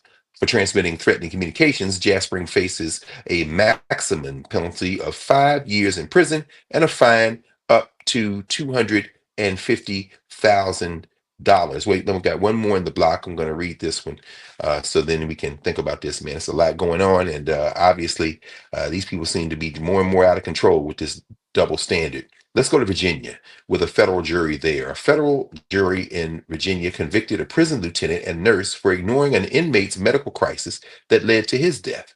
Former Lieutenant Sharonda Covington and registered nurse Tanya Farley, both of Chesterfield, were on duty at the Federal Correctional Institution in Petersburg, Virginia, in January 2021, when a 47-year-old inmate began showing clear signs of a neurological emergency. Instead of getting help, Covington and Farley ignored the inmate's worsening conditions, leaving him to suffer blunt force trauma from repeated collisions with walls and other objects. Covington was found guilty of violating civil rights and faces up to 15 years in prison. Both she and Farley were also convicted of lying to federal investigators, a charge carrying a maximum 5-year sentence. A third employee, Lieutenant Michael Anderson, previously pled guilty to charges related to the case and is already serving a 3-year prison sentence. Covington and Farley will be sentenced in May 2025. Brothers, any thoughts about any of these stories, beginning with any reflections on the life and career of Greg Gumbel, which I guess young people might not know who Greg Gumbel is. I mean, everything has exploded. There's no more just 3 networks. Sports aren't the events that they used to be in terms of people kind of being guided by commentators. But any thoughts on any of the stories? Yeah, I'll go first, if that's okay. So I'm on Greg Gumbel and Fani Willis. Yeah, I remember Greg Gumbel on CBS Sports as well as NBC Sports. He was a trailblazer. He was in broadcasting for 50 years. He was the older brother to Brian Gumbel. So a lot of us remember Brian Gumbel on the Today Show. But you also had Greg Gumbel, who dominated in sports broadcasting. And he did it at a time when there were not a lot of African Americans in sports broadcasting, especially those who were not former like professional athletes, right? You see a Shaquille O'Neal, or you see some of the ones on ESPN or something like that. But Greg Gumbel was different. So he's an ancestor now. So our condolences to his family. With Fani Willis, she should definitely appeal this. I read the article from the Associated Press, and they're saying that there was this the state's appeals court earlier this month, removed her, saying that there's an appearance of impropriety, but they didn't specifically state what the impropriety is. Yes, she had a relationship with Nathan Wade, but the relationship developed after he was brought on to the case. Number one. Number two, I went back into my archives and looked at the article from 11alive.com out of Atlanta, Georgia, the news station out of Atlanta, Georgia. And they have an article. No, it is not against Georgia law for a prosecutor to have a personal relationship with a appointee. When you read this, it does not violate Georgia state law for them to be in a relationship. Okay. And this makes it pretty clear. Now, if there's some other thing, if there's something else, if they specifically targeted somebody to enrich themselves or something like that. But that's not the case here. And the defense, Michael Roman's defense, has not proven that's the case. They try to throw that up, but that got shut down when Fani Willis testified that she paid Nathan Wade back for the portion of the trips that he took her on, things like this. She paid him back for that. So this is them just trying to give Donald Trump an out and Donald Trump's cronies an out here. But this is not an appearance of impropriety, and they can't point to what the impropriety is. And last point, Michael Roman's defense team, there's a husband and wife team on the defense team raising the arguments against Fani Willis. And they're married. So come on. You know, it's two sets of rules. I mean, you appear in courtrooms every day, Matt. I mean, you've seen some things, I'm sure, and anybody who's ever been around the courts in any way, if you've been there in any sustained moment, you know all the stuff that happens before the judge puts on the robe and comes out on the bench would shock most people who don't know anything about. So how are you reading this, brother? Well, first I want to harken back to the last segment and say they some hoes. The Georgia Senate, they some hoes for this. And the reason is because, oh, I hear the laughter in the back. I like that. Because we know the issue is dead. The issue is already dead. You've already had open testimony about this issue. And I'm glad that they at least gave her the carve out to say that the office can say what's privileged or what's not privileged. But this is purely political. This is only to drag her name through the mud and continue attacking her because the prosecution is over. And frankly, at this point, when you have a prosecutor or any lawyer that's involved in a case, they have work product. So the idea that they're going to go through and check her work on something where they've already made this decision is to me purely political, and it's stupid. That's why you're seeing all these self-serving statements about, oh, she needs to come and respond to the subpoenas. But they didn't say that to Trump's people when they were trying to give them subpoenas for January 6th and they were openly disregarding them, right? It seems like that should go both ways, but it obviously doesn't because it's purely political. Now, I also always appreciate the opportunity to say that Michael is longer in the tooth than I am, but I do know Greg Gumbel. I have to say that, every time it's necessary. But I do know Greg Gumbel. I know March Madness. And, it's really interesting that we watch somebody on TV like him for so long and we welcome them into our homes and we develop a relationship with them, right? We just get used to them giving us information, giving us insights, and we don't always think about the fact that they are human just like us, and one day we won't have them to continue enriching us. But I wish the best for him and his family, and rest in power to the brother. And thank you for keeping us entertained and giving us all the insights you did for the 50-year career that you had. But they are some hoes as it relates to Fani Willis. This is not necessary. We know that. This is really to drag her name through the mud. So that's my thought. No question. No question. It seems like the idea of contract labor for favors is becoming a theme on Friday night here, at least this Friday night. But yeah, they definitely are, man. Yeah, we're at an interesting moment. All these ancestors, as you say, that awful day will surely come for all of us. That being said, we're going into uncharted territory. We have been here before, as we know, in terms of being African people in this country. It's going to look a little different this time, though, and it does have a little bit of a feel. You go from the civility of a Greg Gumbel, the kind of way they presented themselves to Gumbel brothers and moving through the space, pushing back barriers, and then you got cats out here threatening the NAACP. You got people out here setting people on fire. There seems to be no guardrail. People are talking about guardrails. And I know as we get into the new year, we'll talk more about all of this because there are going to be some unexpected just twists and turns, to be consistent with the emerging theme tonight. I'm sure Trump and them think that when they get to the White House, it's going to be pimps up, hoes down. But I think they don't understand that there are no pimps. They ain't no pimps. They're shade tree politicians, just a rest haven anyway. I'm not going to go on with the Mac quote. So let's take a pause here for a moment. Roland Martin Unfiltered. We'll be right back here on the Black Star Network, and when we come back, we're going to turn our attention to those of you who may be just emerging from your Christmas meal and getting ready for New Year's revelry, and you might need some slow your roll or some rethinking or some moment of peace to begin to reset. Some of you overdid it day before yesterday. We're going to talk with a professional that's going to help us get through these holiday days ahead. Roland Martin Unfiltered, back here at the Black Star Network in a moment.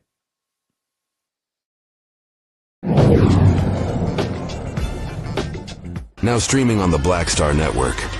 I was challenged by my uncle early on, before I even had a career. Like, I was maybe 8 years old, and my uncle said, "What do you want to do?" And I told him I wanted to be a rapper. And he said, "Okay, well, I don't know anything about the music business, so what you should do is learn everything there is to know about the music business, and I'll make sure that you have the resources to push you through." And so I went and bought books, All You Need to Know About the Music Business, Hit Me In. I just went and bought a bunch of books and just started reading as a 10-year-old, just reading. And so I learned, all things licensing, mechanical rights. I learned about publishing, learned about how composition is broke up into two pieces, the writer's portion and the producer's portion. But by the time I actually learned, I came back and I was ready to okay, I got it. He would go into prison.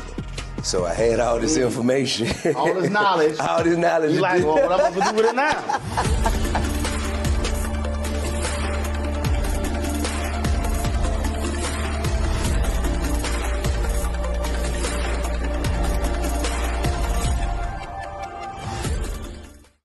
Hi, I'm Isaac Hayes III, founder and CEO of Fanbase. Fanbase is a free to download, free to use, next generation social media platform that allows anyone to have followers and subscribers on the same page. Fanbase was built through investment dollars from equity crowdfunding from the Jobs Act. People just like you help build Fanbase, and we're looking for more people to help build Fanbase. We are currently raising $17 million in a Regulation 8 crowdfund on Start Engine. We've already crossed $2.1 million, but we're looking to raise more capital from people just like you that deserve the opportunity to invest in early stage startups without having to be accredited investors. So right now, I'd like you to go to startengine.com/fanbase and invest. The minimum to invest is $399. That gets you 60 shares of stock in Fanbase right now, today. And then use Fanbase to connect with friends, grow your audience, and be you without limits.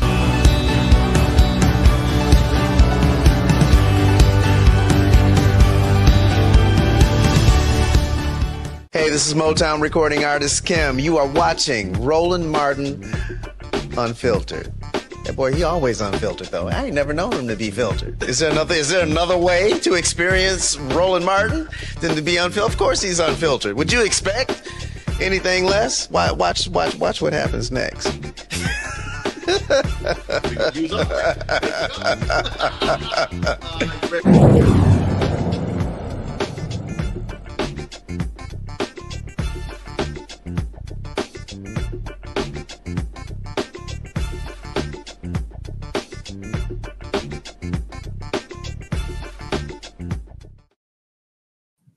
Welcome back to Roland Martin Unfiltered here on the Black Star Network. You see there, download the Black Star Network app. You see it in the scroll there beneath us as we continue.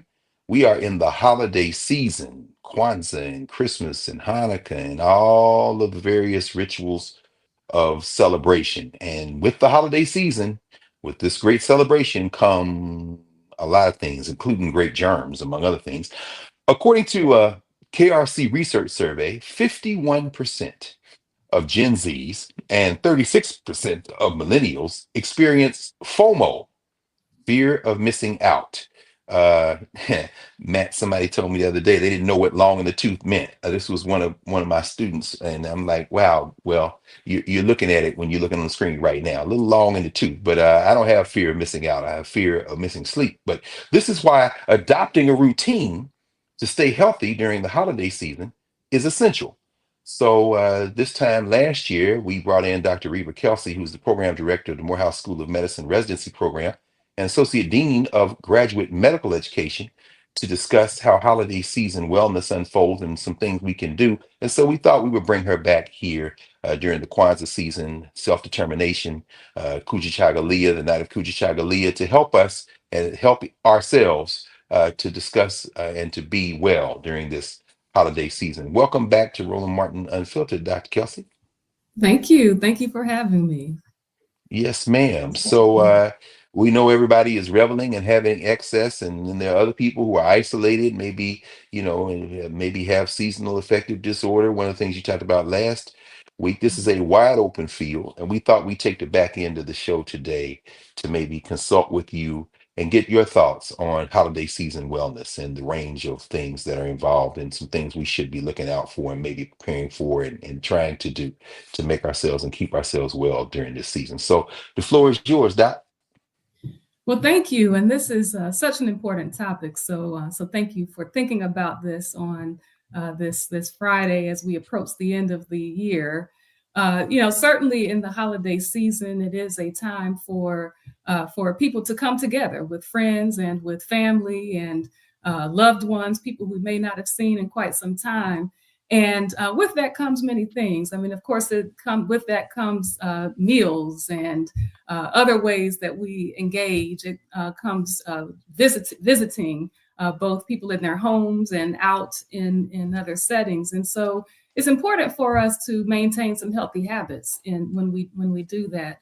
And I'll start with saying that first, sometimes we think about this time of the year as a season of joy, J-O-Y. And so if we think about J-O-Y, remember that there is just one you. And so in that, it's important to think about how do we take care of that you. And so that's going to be both, not both, but it's going to include the way that we eat. So ensuring that during this time when we are eating with friends and with family and these delicious meals, savory meals, sweet meals that are being prepared, that we are engaging in the social element of eating, but doing that in moderation. So certainly monitoring our portion sizes, and for those who have particular chronic diseases, things like high blood pressure or heart disease, we want to be very careful about the amount of salt that we're taking in. For those who have diabetes, to be careful about the amount of carbohydrates or sweets that we're consuming. Every year we see around the holidays, whether it's this series of holidays or others, we see in the emergency departments increased numbers of people who are coming in with flares or what we call exacerbations of these chronic diseases from overeating foods that perhaps we should not engage in. We also want to make sure that as we are eating, that we're remembering to exercise, remembering that physical activity actually helps our bodies to respond to the insulin that we produce to help to break down the sugars that we consume. And so exercise is very important. It's important not only for that reason, but also because we know that when we exercise, we release those good chemicals, those happy chemicals that we call endorphins. And so it helps with mood. And as you mentioned, last year, we talked about seasonal affective disorder. And so one of the ways that we work on minimizing the sense of feeling down during the holidays that some people do experience is through exercise. We know that spending time with people who we have healthy relationships with. So healthy relationships are an important part of reducing stress. We know that it is important to minimize the intake of alcohol. We know that it's important to avoid tobacco, or for those who smoke, to begin to cut back on smoking, and certainly engaging in other harmful substances. So these are all some of the things that we can do from a health standpoint.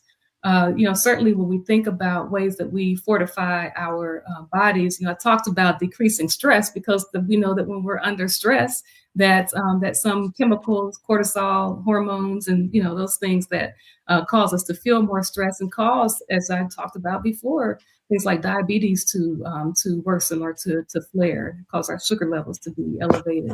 It also attacks our immune system. When we're under stress, our immune systems are not functioning as well as they otherwise should.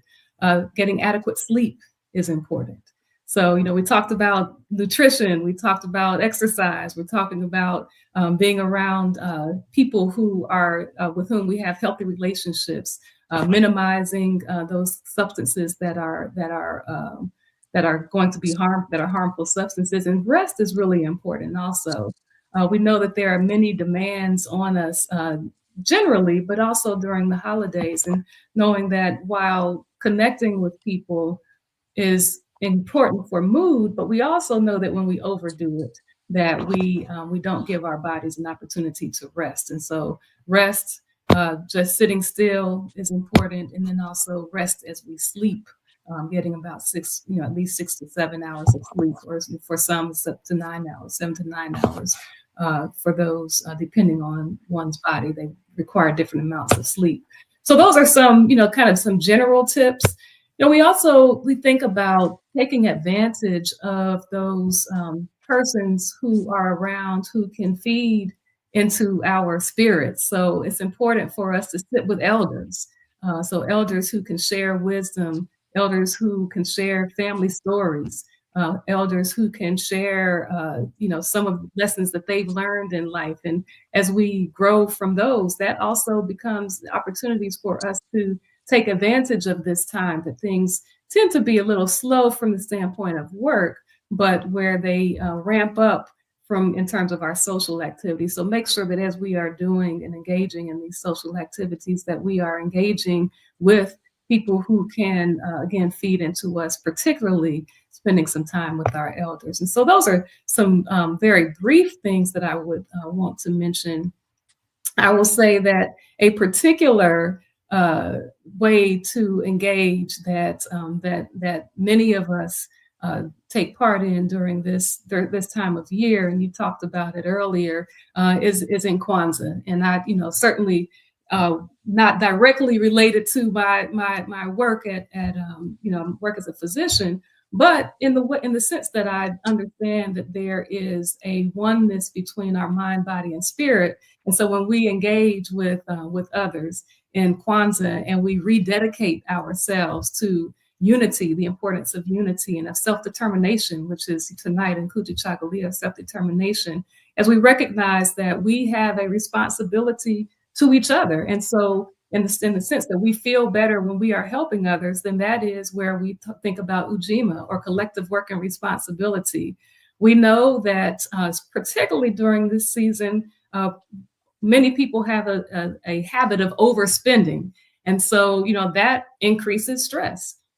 So it's important to think about spending wisely, spending responsibly. And as it relates to Kwanzaa, Ujamaa, cooperative economics, how do we spend in a way that we are working and helping each other, supporting each other's businesses and being responsible in that way? And then as we think about purpose, so purpose is really important, or Nia, which is the next principle of Kwanzaa, purpose is really important, even as it relates to health, because as we understand that we each have a role, we each have a purpose in this life, and each have a purpose as it relates to each other and building our communities. And as we work towards that purpose, as we reach some self-actualization in that regard, that too actually does feed into positive health, the way that we think about ourselves, and that which is connected again to the way that we feel, certainly. And so Nia does play a role there. And then of course, creativity. So ways in which we are tapping into our creative selves. And as we think about Kuumba as it's expressed in the 7 principles of Kwanzaa, talking about leaving the places where we are more beautiful and beneficial than when we inherited them. So creativity, Kuumba, is so important. And of course, faith, or Imani, believing in ourselves, in our family, in our people. That is just so important, the role that faith plays. And so thank you for that opportunity as you talked in the lead into this, Dr. Carr, as we talked about the principles of Kwanzaa, to speak about the principles of Kwanzaa, but to the fact that you evoked Kwanzaa, even as we think about the time that we spend in this season of holidays, and that health they do, and there's a role that they play in our health, and our health plays a role in our ability to really engage and fully exhibit those 7 principles of Kwanzaa and the other holidays that persons do celebrate during this time. Absolutely. Those would be some of the tips that I would kind of start this discussion with. Okay. Well, thank you, Dr. Kelsey. And we're going to bring in Matt, and we're going to bring in Mike in a moment. But take a few seconds here to ask you broadly, in that spirit of umoja and unity that you kind of laid out for us. That was an excellent way of weaving in the Nguzo Saba into taking care of ourselves in this season of holiday wellness. I mean, putting others before us, as you said, just one you. Although I suspect Just Say No is probably on about a week and a half hiatus, because when you mentioned alcohol and liquor, I'm not sure that there's going to be necessarily prioritization of being moderate there. But thinking about concern for others, I haven't seen a lot of masks in public these days. I see some elders and some folk. Are we past COVID? I mean, should people be concerned about that or any other kind of thing because we're talking about mass gatherings, right? I mean, certainly the Kwanzaa celebrations where you are in Atlanta, I mean, yeah, everybody limber up before you try to jump in a dance line at a Kwanzaa. We don't want anybody going to Grady or Meharry or any of those places. But are we past COVID? Are there some things people should be concerned about when they go out in public? Maybe concern for elders or others. What are your thoughts on that, and what are you seeing? That's a good question, and really now, so the answer is yes and no. So we are past the point when COVID was as severe as it was when we were introduced to COVID, to the pandemic back in in 2020 and the latter part of 2019. So the form of COVID that we're seeing is generally not as severe. Now, does that mean that people are not being hospitalized and that people do not still die from COVID? No, that's not what that means. There are some people who still are becoming very ill. Generally, people who have pre-existing conditions that make them more susceptible to becoming very ill from COVID. So that is still happening. But I would really frame COVID along with other respiratory conditions. So we're talking about the flu. We're talking about RSV. Which we're seeing as well during this season. And so I would really put the three of those together as we think about the respiratory illnesses that we can be exposed to, whether we're in small gatherings or larger ones. Certainly in a larger gathering would be more susceptible. And so to that end, then sure, wearing a mask, particularly if you are have a chronic condition that would impact your immune system. Elders certainly exercising caution is should be considered in that regard as well. So not past it, but I would say certainly the form of or the way that the disease is exhibiting itself, or the symptoms that people are having, are milder now. I would say also to that end, in terms of protecting oneself from all of those respiratory illnesses that I just mentioned, the flu, COVID, RSV, there actually are vaccines for those. And so it's recommended that, the flu vaccine and the COVID vaccine for most people, and then for RSV, for those persons who are particularly at risk. And so of course, generally think about that as being a vaccine that young people get, but then now in the elders, so people who are 60 and over who have other chronic conditions, and then anyone who's over 75 years of age, regardless of their health status, it would be recommended that they get the RSV vaccine also. Thank you for that. Thank you, Dr. And the pneumonia vaccine, I didn't mention the pneumonia vaccine as well. Okay, well, good. In fact, we'll continue. We're going to continue this conversation on the other side of the break, and maybe ask you about timing. Maybe we want to get those shots, if we're going to get them sooner rather than later, before Bobby Kennedy Jr. gets his hands on vaccine policy in this country. But we're going to come back in a moment with you, Dr. Reba Kelsey, Morehouse School of Medicine, Michael Imhotep, Matt Manning, and I will be back with Dr. Kelsey right after the break. You're watching Roland Martin Unfiltered on the Black Star Network. Be right back.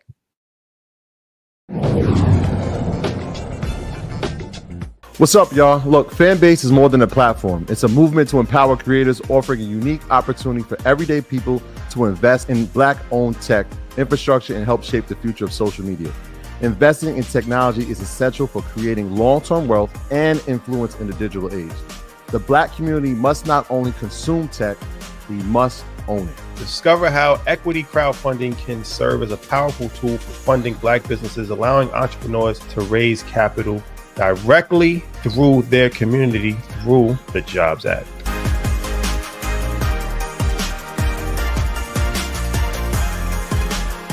Now streaming on the Black Star Network.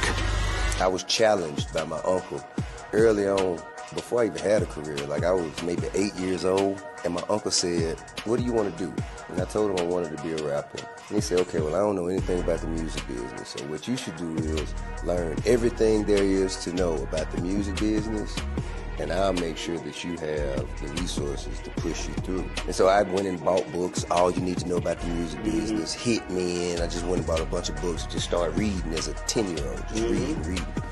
And so I learned, all things licensing, mechanical rights. I learned about publishing, learned about how composition is broke up into two pieces, the writer's portion and the producer's portion. But by the time I actually learned, I came back and I was ready to okay, I got it. He would go into prison. So I had all this information. All this knowledge. All this knowledge. You like, well, what am I supposed to do with it now?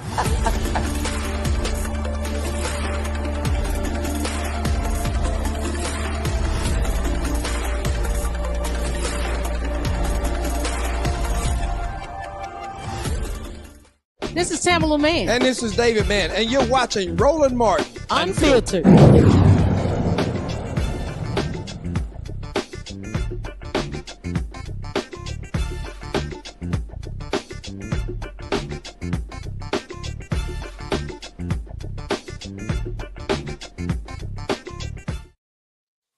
We're back. Roland Martin Unfiltered, Black Star Network. Last program of the year for the Fani panel. And we're back with Dr. Reba Kelsey. Check the chat. Looks like folks are getting their vaccine shots. They're getting their various shots. So I think the message is already penetrating, Dr. Kelsey. Let's bring our panel. Matt Manning. Matt, any questions, comments, thoughts in this conversation with Dr. Kelsey? Yeah, I have a couple questions and a couple thoughts. First are your glasses are fly. I like those. But truth. I have two questions that are dissimilar, Dr. Kelsey, and hopefully you can shed some light on that. So the first is, you talked a lot about stress, and as an attorney, I deal with stress a lot. That's why I look like I'm longer in the tooth than I am.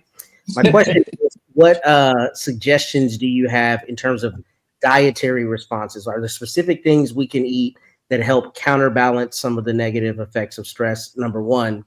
And number two, the question I have is about long COVID. So I was reading recently that there are, I guess, some studies or some recent findings regarding long COVID, its pervasiveness, and how long it's persisting.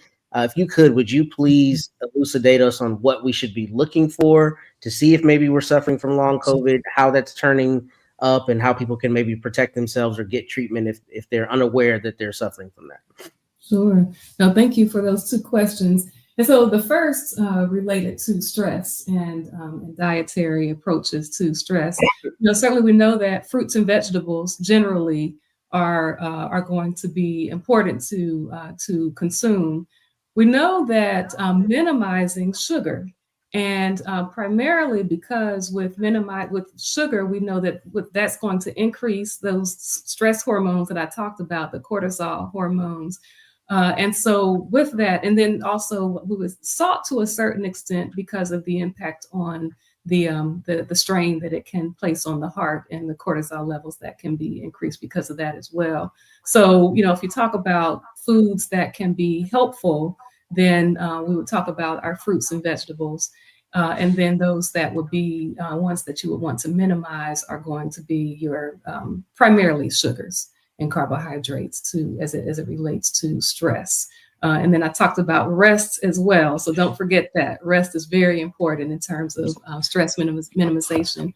With long COVID, one of the primary things that we're seeing with long COVID is related to our mentation, our ability to concentrate, sometimes some impact on memory as well that we're seeing. There's some people with long COVID also who are exhibiting some respiratory symptoms, continue to have a bit of a chronic cough from long COVID. Now, prevention not a lot in the way of prevention, because COVID itself is really what places one at risk for those longer term effects. However, in terms of managing those symptoms, I know I keep talking about stress, but what we do know is that when we're having challenges with memory, when we're having challenges with concentration, it's worsened with sleep deprivation. So having proper amounts of rest actually does help with that.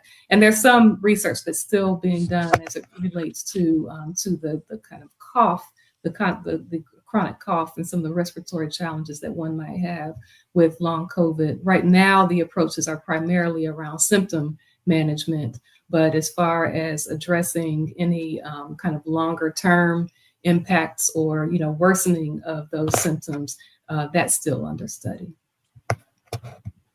Excellent. Yes, Mike, please jump on in, brother in Hotep. All right, Doctor. Thanks for coming on today. Thanks for incorporating the Nguzo Saba, the 7 principles of Kwanzaa, into this conversation as well. We know today is Kujichagulia, self-determination. Couple questions here. Can you talk about how to deal with feelings of loneliness during the holidays? For some people that may have lost a loved one, may have lost a mother or father around Christmas or on Christmas Day. And also talk about those who may be single and may be feeling loneliness on Christmas Day or New Year's Eve, New Year's Day. What are some ways to cope with that? And then also talk about, you mentioned working out and indoor workouts. What are some good indoor workouts people can do? I do Insanity. I work out about 4 to 5 times a week. But what are some good workouts people can do indoors? Yes. Yeah. Now that's a very good question about loneliness. That is something that around the holidays that people do struggle with, particularly those who've had family members who have transitioned either recently or not. Just that thinking about times that that were spent historically with loved ones around the holidays. So some of the things that people have found helpful is, one, to spend some time reflecting on the positive relationship, those the positive elements of those relationships among those who have transitioned. And the other is to plan for this time by identifying those persons who you can spend time with. If there are other family members, or if there are other friends. And so there's some pre-planning in anticipation of some loneliness that one might feel around this time of the year. That's one approach. And as I mentioned, also really spending some time thinking and being intentionally showing some intentional gratitude around the positive relationship that one shared with a mother or with a father or a grandmother or a child even who may have made transition that they're not able to spend this time with. For those who are single, similarly, to identify other friends. I would say be very careful with social media, because this is an area that in the research they talked about at the beginning of this segment. They talked a lot about Gen Zers and millennials, and part of that is because of the influence of social media and seeing what everyone else is posting, and that whole idea about FOMO, or fear of missing out, or a sense that because you aren't doing some of the same things that people are claiming to do on social media, then feeling a sense of lack in that regard. So those would be some of the tips. So the connectedness that one might feel from social media, that to the extent that might be helpful, engage, but to the extent that it may be harmful, pay attention to your body, pay attention to how you're feeling, and back off of it when that's necessary, and you're feeling that it's doing more harm than good. All right, thank you. Sure. Thank you, Mike. Thank you, Matt. And Dr. Kelsey, before you go, just a kind of unrelated moment, but folks may not know, you are the president of the Southern Region of the Association for the Study of Classical African Civilizations, ASCAC. Oh, and ASCAC. We know ASCAC. Yeah, Mike knows. Yes, sir. She's the Southern Regional President. And we know the last day of Kwanzaa, of course, January 1st is also the birthday of John Henry Clark. The last day of Kwanzaa is his annual birthday. He turns 110 this year. And apparently word on the street is there's some plans for a John Henry Clark kind of celebration to coincide with the regional ASCAC conference. Do you mind sharing with the Roland Martin Unfiltered community and Black Star Network some details about the upcoming regional conference in January? Absolutely. Yes. No, thank you. Thank you for inviting me to share that. So we will be gathering in Columbus, Georgia from January 24th through the 26th for the Southern Regional Conference of the Association for the Study of Classical African Civilizations. And we will, in fact, be celebrating the life of Dr. John Henry Clark by celebrating his 110th birth anniversary. The theme of our conference is the deep thought and wisdom teachings of Dr. John Henry Clark, past, present, and future. And so we'll talk about much of what his teachings were and how they apply to current day. There were sadly, some of the challenges that we were experiencing. We think about, he used to talk about how, we wore socks and underwear that were made by someone else. We should be able to make those undergarments and our clothing and things and be able to support our businesses. But beyond that, really his true deep scholarship in African history and culture, and how the principles are to be applied or can be applied to present day life is what we will be discussing and learning more and sharing about during the conference. On Sunday, we will do a special graveside ceremony in honor, again, of his 110th birth anniversary. And so we invite people to come and join with us with the Southern Region of ASCAC. The conference will be held at George Washington Carver High School.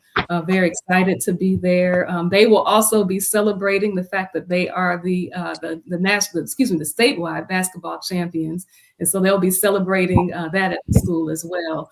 But enjoy and would certainly invite those to come. We do have a registration. We'll be in person, and for those who want to engage and visit and be a part of the conference online, we will have a virtual component too.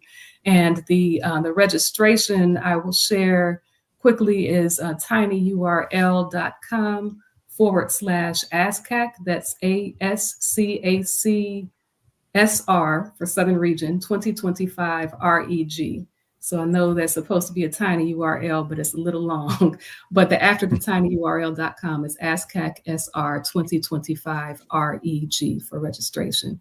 And so we look forward to everybody, coming and joining us in Columbus, in person, or in Columbus, Georgia, that is, in person or online.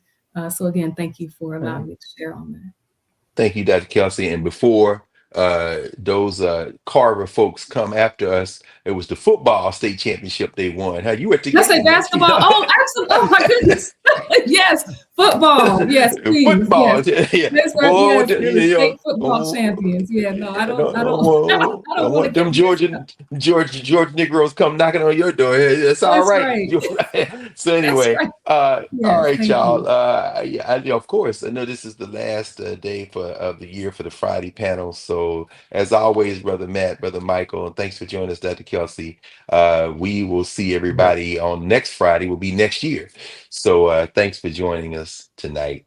And we will say goodnight. Thanks, Carol. Thanks, Keenan. Thanks the entire staff.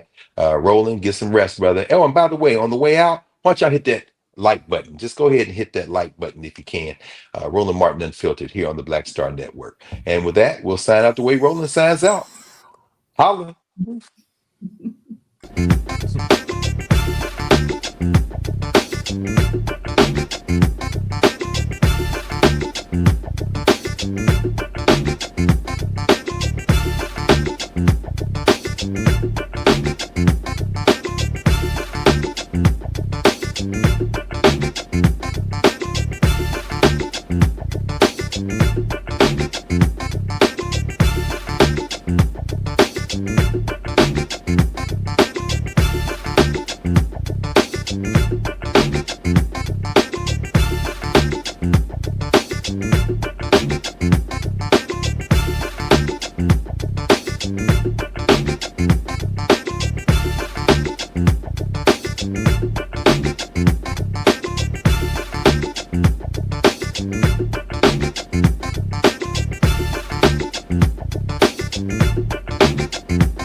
Folks, Black Star Network is here. I'm real revolutionary right now. Support this man, Black Media. He makes sure that our stories are told. Thank you for being the voice of Black America, Roland. Stay black. I love y'all. All momentum we have now, we have to keep this going. The video looks phenomenal. See, there's a difference between Black Star Network and Black-owned media and something like CNN. You can't be Black-owned media and be scared. It's time to be smart. Bring your eyeballs home. You dig?